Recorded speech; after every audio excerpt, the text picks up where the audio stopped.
पिछले एक साल से मिडिल ईस्ट आग की तरह धधक रहा है और जब लगता है कि आग शांत हो रही है तभी कुछ ऐसा हो जाता है जिससे युद्ध की ज्वाला भड़क जाती है। हाल का समय दुनिया के मध्य पूर्व इलाके के लिए बेहद मुश्किल घड़ी रहा है। कारणों पर जाएं तो तमाम वजहें सामने आ सकती है। हालांकि इस बीच इस जंग के शुरुआती हमले को लेकर एक नई जानकारी सामने आई है।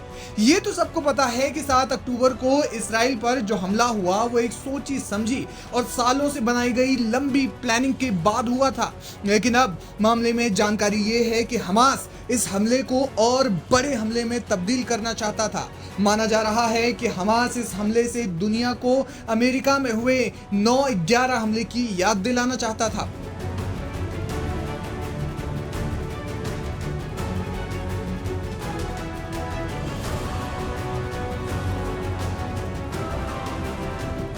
अंतर्राष्ट्रीय मीडिया ने दावा किया है कि हमास ने कई सालों पहले से ही इसराइल पर एक बड़े हमले की तैयारी शुरू कर दी थी और इसे द बिग प्रोजेक्ट नाम दिया गया था। रॉकेट हमलों के अलावा हमास इसराइल के प्रसिद्ध अजरीली टावर्स पर एक विशाल हमला करने वाला था। उसने इसके लिए रिसर्च और तमाम तैयारियां भी की थी, लेकिन बाद में हमास ने यह प्लान ड्रॉप कर दिया और हमला करने के दूसरे तरीकों की ओर आगे बढ़ गया।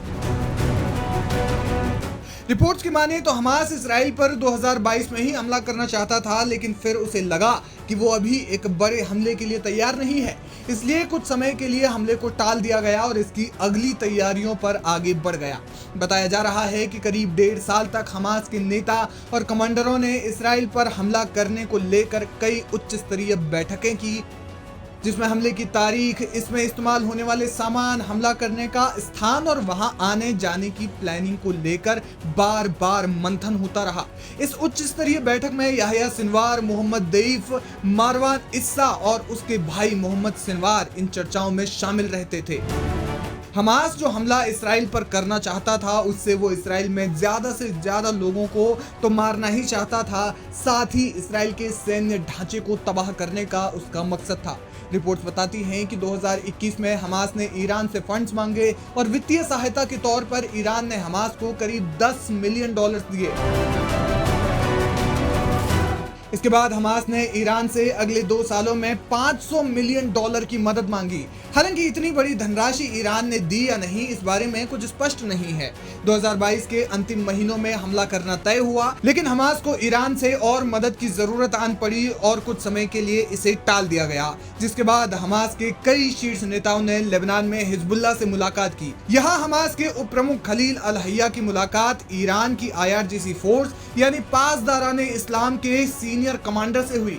हमास ने अपना प्लान उनसे साझा किया और बताया कि एक बड़े हमले के लिए उन्हें और वक्त चाहिए, साथ ही ईरान की मदद की भी जरूरत है।